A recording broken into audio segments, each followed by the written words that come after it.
Welcome to part two of the YES Interview Skills Workshop. I'm Gloria, and today our panelists are Jason, Joyce, Tammy, Ryan Fowler, Ryan Valencia, Ashley, and Kristen. I'm going to hand it off to Jason to talk about the interview process. Jason? Thanks, Gloria. Hi, everyone. I'm here to talk to you about some of the important things to consider when you're posting or actually interviewing for a posting. There are certain things that I would consider almost universal that are expectations of employers when they're interviewing someone. And I'm going to lead with one that you're going to find we repeat a lot: be on time. And what we mean by be on time is be early. Be a few minutes early.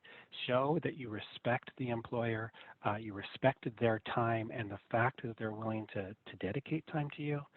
And also, you don't want to arrive late in the moment when you're supposed to be impressing them, because what they're going to be thinking is you're going to show up late in 3 weeks or a month or a year when you're more comfortable, and they don't want people late to work. I want you to think about, too, the attitude.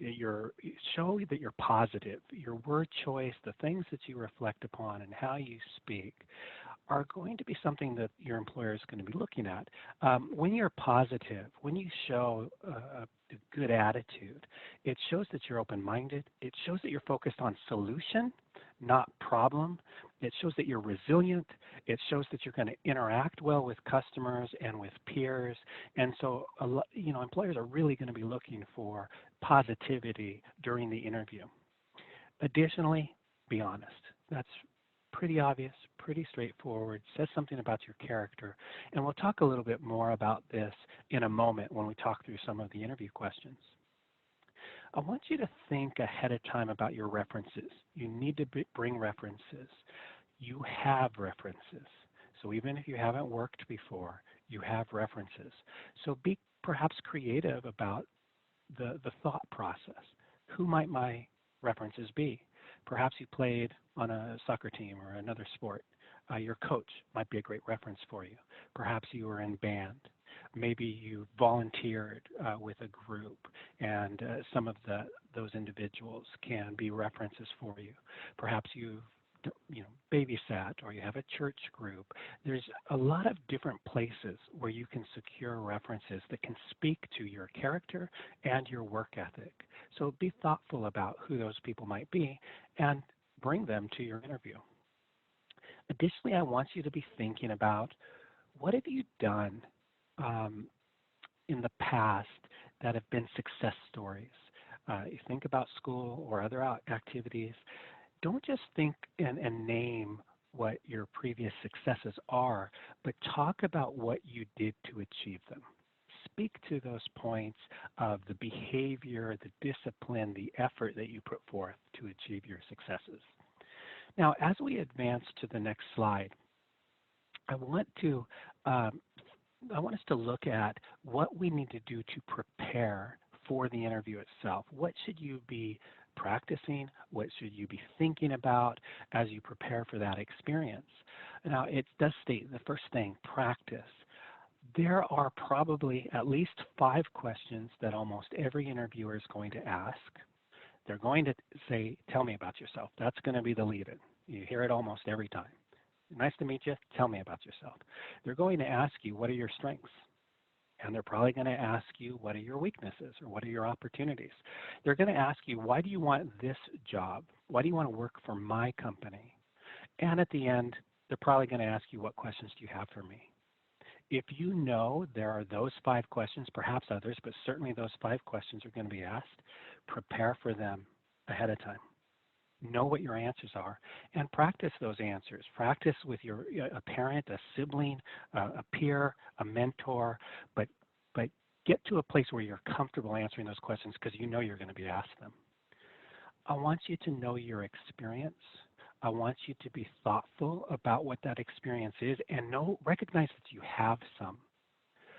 A lot of times people come in, you're coming from high school, maybe this is the first time you've applied to a job, but you have life experience. You have experience through school and other activities. And I want you to be thoughtful about, what have you learned through those experiences that can be applied to this role that you're applying for, and speak to those. Identify your strengths. If I were to recommend anything to you for your long-term career as well as for this interview experience, know your strengths. Know what you're good at. Know how you can contribute in this role and how you frankly can contribute in life. And when you know those strengths and are able to articulate those strengths, I'm inclined to hire you. Also, you're going to be asked about your challenges. It's almost a gotcha question. Now, we said be honest, and you should be honest. But if someone asks you, what are your weaknesses? And you just say, well, you know, I've been lazy most of my life. Or you say, I show up late to school, and you drop it, your prospective employer is probably not going to hire you. Instead, what you need to think about is be honest, share perhaps what the weakness was. Perhaps you say, you know, when I was younger, I struggled to be on time for school. But then transition by stating what I did about that. If I adjusted my schedule or I added discipline to my life by doing this, and I continue to do that, as soon as you shift the conversation to what you're doing and to the steps you've taken to remediate any weaknesses, now you're showing me as an employer why I might want to hire you. I want you to research the company. I want you to go and Google them, find out about their values, their mission statement, what's important to them, and speak to those things. If you know they value great customer service, speak to how much that means to you as well. And then create a resume. You will see some sample resumes on pages 66 through 68 of your workbook. A lot of jobs don't require perhaps a resume, but if you have one and the next person interviewed doesn't, you've set yourself apart. Now I'd like to advance to the next slide, and I just want to talk a bit more about what you need to be sure to do. And I told you we'd repeat it. We will keep repeating this. We're going to harp on this one. Be on time, all right? You know why? Be there. Another thing you want to do is shake hands, speak clearly, maintain eye contact. All of these demonstrate a comfort level with yourself. They demonstrate an ability to interact with people, and they show self-confidence.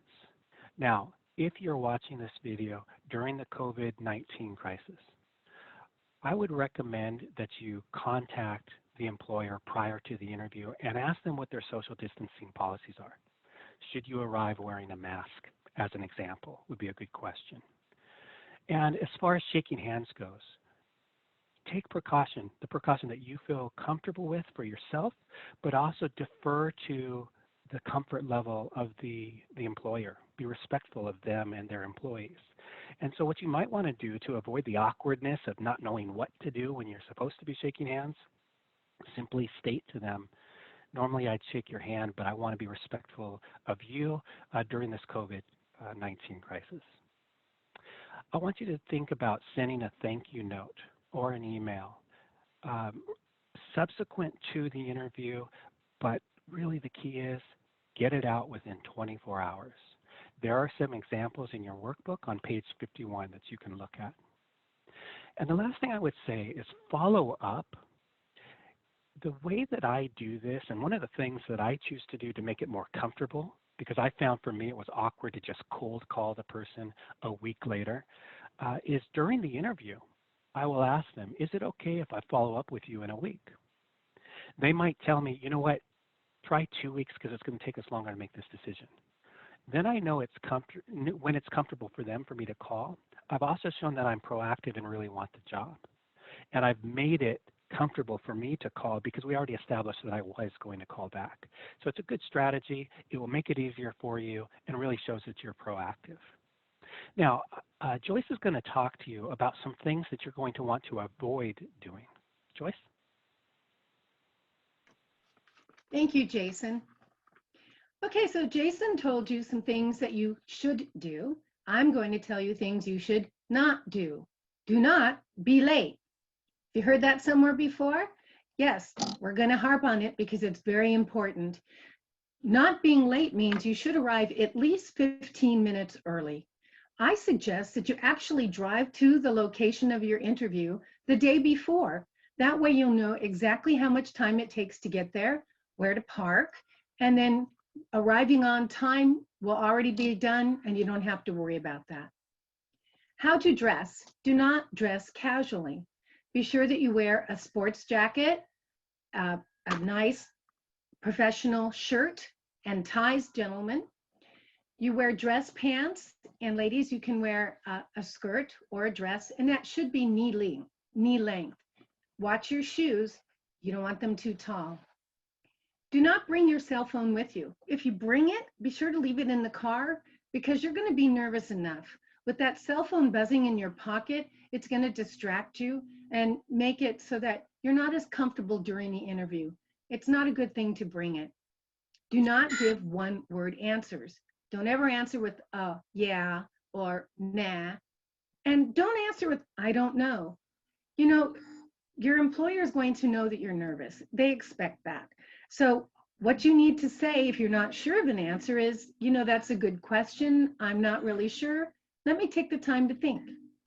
And take a minute or two so that when you do give an answer, you will be giving a great answer and not something that just runs out of your mouth. I also say don't chew gum, don't wear sunglasses, don't smoke beforehand, or wear perfume or aftershave. And by the way, don't be late. We've said that before, we'll say it again. Don't lie or give any false information during the interview. And don't make any negative statements. Don't act like you have somewhere else more important to be. If you're asked, why did you leave your previous company? Don't blame the boss. Don't blame your teachers. Don't blame others. Just say positive answers and make the interview process a positive impression for both you and the employer. Be positive, make a good impression. So now I'm going to hand it over to Tammy Harder. She's going to talk to you about you're hired. Now what? Thank you, Joyce. I'm Tammy, and remember me, the work permit lady? That's right. You got that work permit application at your local high school, and now that you're hired, you got to bring that application to your boss to sign off. You get that signature from your employer, and you have the application completely filled out and signed by yourself, your employer, and your parents, and you bring it to the high school. The high school will let you know how long it takes to process the work permit. And once your work permit is processed, you need to pick it up, bring it to your employer, and have it on site before you start working. Why do you have to do that? It's the law. And now we're going to hear some from Ryan Fowler. Thanks, Tammy. Now that we've talked about how to find a job, apply, and interviewing, let's go over some suggestions on how to keep your job now that you have one. So the first one, and pretty important, is to act like the boss is always watching. The boss isn't always going to be around, but you know the customers are, your coworkers are. It's always going to get back to the boss what you're doing, and you know they say character is who you are and what you're doing when no one is around watching. So you want to make sure that you always present yourself in the best possible way. Your employer hired you based on how you represented yourself during your interview. So you want to make sure that carries through over to when you're on the job. You want to make sure that you have a good attitude, even on your worst day.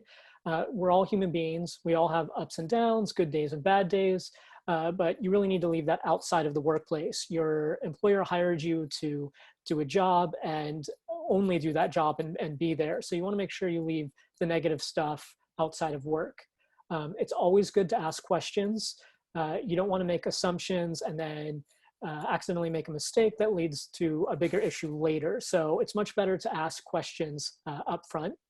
Make sure that you're staying busy and being productive. Your employer's paying you to be there for every minute that you're there. So make sure that time is valuable. If you're done with your main responsibilities, there's always extra things that could be done. Cleaning, organizing. If you're not sure what extra that you can do, it goes back to asking questions. Ask your supervisor what else you can do to help. Being nice to customers is also key. A lot of these first-time jobs or entry-level jobs are going to be interacting with the public, and your company has hired you to be the face of that company. So, you want to make sure that the customers are having a positive, professional, nice experience, and that comes down to you and your attitude. And then lastly, for this section, we've touched on it a couple times, but it is important, be on time. You want to be on time for your interview, and you want to keep being on time once you're hired and show up when you're scheduled. It's considerate to not only your supervisor, who again is paying you to be there, but also to your fellow coworkers. When you're not there, your work falls on someone else, and usually your coworkers are the ones who have to pick up the slack. So you want to be a good coworker and a good employee and show up on time. So now I'm going to talk about some characteristics and skills that your employer might be looking for when you're on the job. I believe the first one is customer service and communication skills. We touched on customer service a little bit before, but that is key. So you want to make sure that you're polite and professional with the customers, even when they're not always nice to you back. And you want to make sure that you have good communication skills, and not just communicating well with the customers, but also communicating and interacting well with your fellow coworkers and team members and your supervisor. Teamwork and collaboration is also important on the job. There's very few jobs that you're going to have where you just sit in an office all day by yourself. Most of the time you're working with a group of other people. And so teamwork is really important in that, as well as collaborating, and especially being able to collaborate with a diverse group of people. So you want to make sure those skills are up to date. Showing initiative and leadership. This is something that supervisors really like to see and really take notice of. So an example of that would be that, say, an issue comes up or a problem at work, and rather just going to your boss and complaining or just saying, hey, we've got this problem, I need you to solve it. Instead saying, hey, we came across this issue, but this is how I think we can solve it. Coming to your supervisor with problems as well as solutions demonstrates initiative and leadership, and that goes a long way with your supervisor. Critical thinking and problem solving is also a good skill to have. It kind of ties into the initiative and leadership, but your boss isn't always around. And so there are going to be times where you have to resolve certain situations and issues on your own as appropriate. And so you really want to make sure that you're addressing these correctly. So when you're going through the training after you get hired, pay attention to what they train you on and the different policies and things. And then also pay attention to how your coworkers who have been there for a while, how they handle situations and how they conduct themselves. And that will give you a good idea of how to address situations when they come up. Active listening is a great skill to have. You really want to make sure that you're listening to not just how people are saying things, but what they're saying. And that goes for the customers, so you can help them resolve any customer service problems, but also your supervisor. We had talked about asking questions earlier, and it's always good to ask questions, but if your supervisor has gone over and trained you on the same thing 5, 6, 7 times, and you're still asking the same questions, then that shows that you're not listening and you're not taking in information, and that's not a good look. So you want to make sure that you're actively listening and really paying attention when you're at work. And that goes nicely into the next one, which is professionalism and work ethic. Every job, no matter what it is, even if it's just summer camp and you're out having fun with kids, there's still a level of professionalism that's expected. So you want to be professional and polite at all times. And you want to have a good work ethic. You're being paid to be there. So you want to make sure that you're being productive and valuable at all the time that you're on the clock, and not just showing up to hang out with your friends and have a good time and collect a paycheck. You want to make sure as well that you also have a positive attitude. Jobs are just like anything else in life. There's good sides and bad sides to it.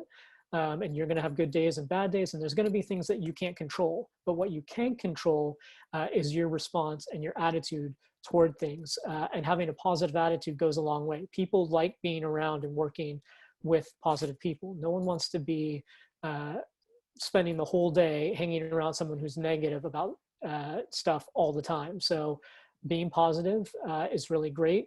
And then finally, career goals, knowing what you want to do later in life, or the next steps to get there. It really helps to know what those are, so that at your current job, you can really focus in on what you're learning and the experience you're getting from that, and be able to apply it to your future career goals. So that is some tips on how to keep your job, as well as characteristics and skills that your employer might be looking for. And now I'm going to turn it over to Ryan Valencia, who's going to talk to you about how to keep your job, or I'm sorry, how to leave your job when the time comes. Thank you. Thanks, Ryan. I'm the other Ryan. I'm here to talk to you about how to leave your job. And this is so incredibly important. You want to leave a lasting impression in a good way with your employer. So first things first, never just walk out of a job. You want to make sure that it's in writing, that you provide 2 weeks notice, so that they have the ability to transition over to some other employees, all your shifts. Make sure that you're not slacking off towards the end of your job. Work hard every single day, and make sure that you get some contact information for your employer, or maybe in the future, a college professor, because you never know when you're going to need a reference letter in order to get another job, in order to advance in your career. So make sure that you have a good reason for leaving, and that you explain it to your employer. Just saying that you're bored is not a good excuse. And confirm that maybe you're eligible for rehire in the future. Maybe for right now you're exploring another career path, but you definitely want to make sure that you have those connections in case you want to come back. And just continue to stay in touch with your references. It's not bad to check in once in a while, see how folks are doing. That way they can leave that positive impact when they get calls from your future employers and give a good reference. So with that, I'm going to hand it over to Ashley, who's going to be talking about how to find a job. Thank you, Ryan. Hi, my name is Ashley Kilnick, and I'm going to talk about where to find a job. I'm 16 years old, and I'm an incoming senior at Simi Valley High School, and I got my job at the Flying Yoke when I was volunteering at an event that showcases local restaurants. The booth I was working was for the Flying Yoke, and I was actually working alongside the owner of the Flying Yoke. And at the conclusion of the event, the owner recommended I come and apply for a job there. I've now been working at the Flying Yoke for almost 2 years now. Beginning the job search process may seem daunting, but there are many resources and opportunities available to help you find employment. Start your job search with who you know. Ask friends, relatives, neighbors, and coaches if they know of any job openings. Your network is an invaluable resource. Use it to your advantage. Additionally, you can check out websites such as LinkedIn or Snag-a-Job for tips on how to find a job, as well as job openings. The Youth Employment Service is a great free local resource to help you find employment. Visit www.simivalley.org/yes for more information. Finally, visiting the Work Experience Office or College and Career Center at your high school is another great place to look for a job. A great way to give back to your community and acquire necessary job skills such as customer service or clerical skills is by volunteering. There are many different volunteer opportunities in Simi Valley. For a list of current community volunteer opportunities, you can visit www.simivalley.org/volunteer, or you can also visit www.volunteermatch.org. When applying for a job, you may see that an employer says that they are accepting applications. However, it is important to note that accepting applications does not necessarily mean the employer is currently hiring. Many companies have a policy of always accepting applications. This means that the company isn't currently hiring, but they are accepting applications for future positions. Don't be discouraged if you apply to multiple companies that are accepting applications and no one is calling you for interviews. Just know that their hiring needs are not immediate. And those are examples of resources to help you find a job and an explanation of an employer's current hiring policies. Now, back to Kristen. Thank you, Ashley, and all of our Youth Employment Service Advisory Board members that presented. As Ashley just mentioned, the City of Simi Valley's Youth Employment Service is a free program to help prepare you to enter the workforce. To register for YES, call 805-583-6766. We all thank you for taking the time to join us. All of the information you've learned will help in your job search, and we hope that very soon you'll be hearing the words, "You're hired." Thank you. Bye.